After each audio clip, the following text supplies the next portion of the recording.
Oh my god. I'm back. Here I am having some Vino with you. One and only you. The Vino I'm drinking. Carnivore. I like the bourbon barrel aged Cabernet, by the way. But anyway, Carnivore, Cabernet. Okay, I'd like to get right to it. First, by talking about a couple books I found recently, 2 days ago. Starting with, the ever-miserable German, you guessed it, Soren Kierkegaard. Fear and trembling and the sickness unto death. Very excited about it. It's a beautiful edition as well. Found that. Always love him. Miserable bastard. Poor, sad life. As many are. And this one is quite interesting. I've never heard of it before, but it's called là-bas, meaning down there, which I believe is French, because this is a French writer. Yes, creepy cover, because it does touch on the subject of Satanism, which of course is my bread and butter. I love Satanism. A little bit of eroticism within the occult arena. But you know, eroticism, speaking of the next book, boom, boom, boom. Anais Nin, my sweet queen of eroticism. I am a man of eroticism, which you can also take or leave. Some have taken and some have left it, but that is the beauty of existing, as you truly are. But finally, I was very happy to find this wonderful edition. Little Birds. Brilliant work by the erotic queen that is Anais Nin. Now, we shall start. Start what exactly? I don't know, but I hope everyone is well. That is the most important thing. If you're curious as far as how I've been, well, I've been dreaming a lot. Dreaming about a particular person. The last 3 days have been full of dreams. Last 4 days. 3 dreams in 4 days. Or 3 dreams in 5 days. I'm not quite sure, but within a week, there has been 3 dreams.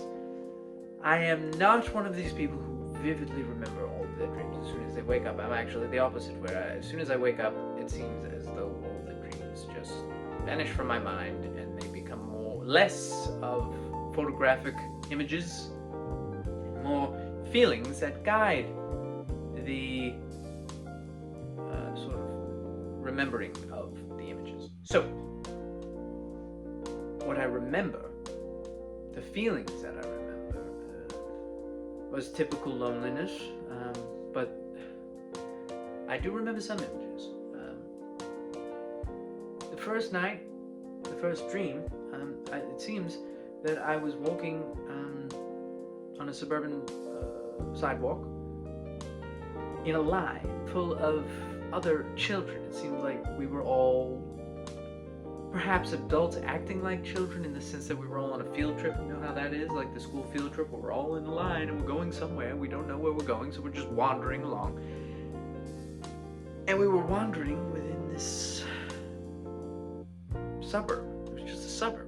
Street, kind of looked like a Long Island suburban street, and we were walking, and I didn't know who these people were, but I felt like I was in high school. And I looked behind me. I wasn't at the front of the line, I wasn't in the back of the line, I was in the middle of the line, and I happened to glance towards the back of the line, and there she was, and she was there, the person of note. And I looked at that person, and I saw her, and I knew her, and I knew who she was. She wasn't a stranger to me in the dream. I knew exactly who she was, historically speaking, and so I dared to break from the line and go towards her, and I did, and I went towards her. And then, the closer I got to her, all I remember is we didn't really say much to each other. All I remember is her eyes starting to dart from left to right, right to left. And I followed suit, and I went, well, why is she doing that? And I started to dart my eyes left to right, and all of a sudden, a group of men from the line started to gather around me, as if she was sort of cueing them to surround me. And that caused me to sort of step back and go, okay, well, I guess I can't approach her. I don't know what's going on here. And that's what I remember from that moment, is that it sort of just ended there. Because then the path in which we were all on, this long line of random people, ended because it transformed into something else, a different scene. It transformed into essentially a roundabout, a street roundabout, within these very, very dark, fairy tale-like woods. There were no streets that led to the roundabout. It was just a circle street, a circle roundabout within these dark woods. And I remember all of a sudden all the people disappeared and it was just this roundabout. And however, there were houses. Felt slightly like a quiet little village, but it was sparse, very sparse, and there was no one around. It was very quiet. It almost felt more like maybe a movie set that wasn't being used than it did a village, if that makes any sense. And it was a roundabout, and there were one or two little houses, and it felt like a village, and it was just me and her, and she and I just looked at each other, and then she vanished, and then all of a sudden, there was another woman, and we began to kiss and embrace. But I don't remember who she was, and I knew that she wasn't this woman of consequence. She was someone else, vague, one of those people that they kind of make up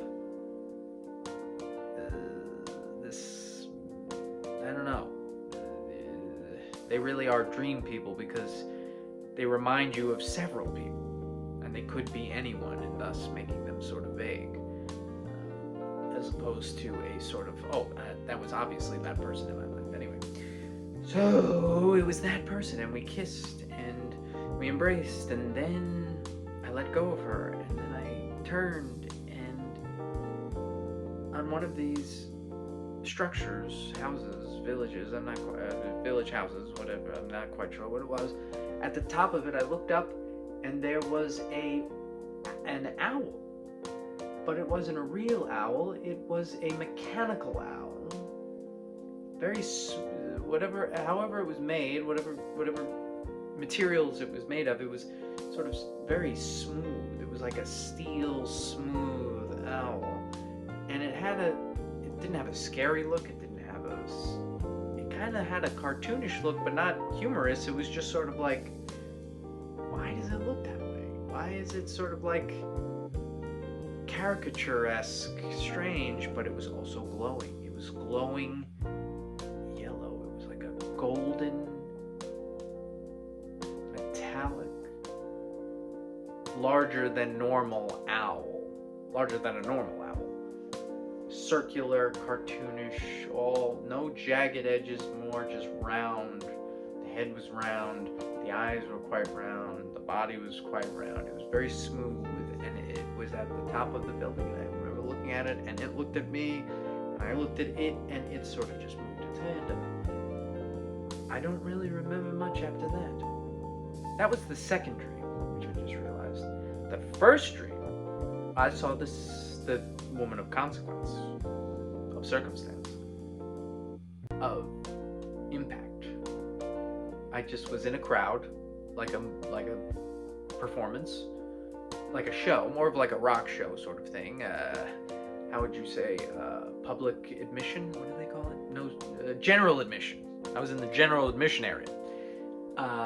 We were all standing, and I was looking up at the stage, and the stage was very tall, taller than me. It had to have been at least 6 foot tall, and it was in the middle of a performance, and there she was performing, and she had her white paint on her face, white face paint.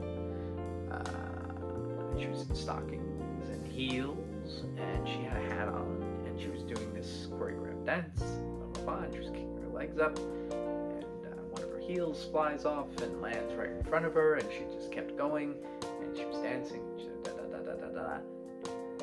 And that's all I remember from that dream. I think I was feeling quite aroused and moved by what I was watching. And she was dancing and dancing and dancing. That was the first dream. Then the third dream just kind of fell out of my brain. I knew I had 3 dreams, and then as soon as I said I had a third dream, it just fell out of my brain. Which makes me wonder if I did have a third dream. Which makes me wonder if I'm dreaming right now. Huh. Could I be dreaming right now? I mean, essentially, I'm in an empty room talking to myself, so it is quite possible that that is the truth. So, since I don't remember the third dream, I will have to reserve that for another video, which I have been in the mood to make these videos, so I'm sure you will be hearing from me again quite soon. To the people who invest in dreams, which I'm 50-50 about, because dreams are essentially just dreams and they don't have to necessarily have any sort of significance. But to the folks who believe in that sort of conversation, I'm always open to hear, because I have books on this stuff and I do study it. So let me know what you think. Tell me what you think about my dreams and what they might mean for me and what they could mean in general. Generalize me. Anyway, that's it. This is my palm. Palm readers, what do you think? What's going on? What's going on? Palm readers, are there any palm readers? I want to know about it. I want to know about you.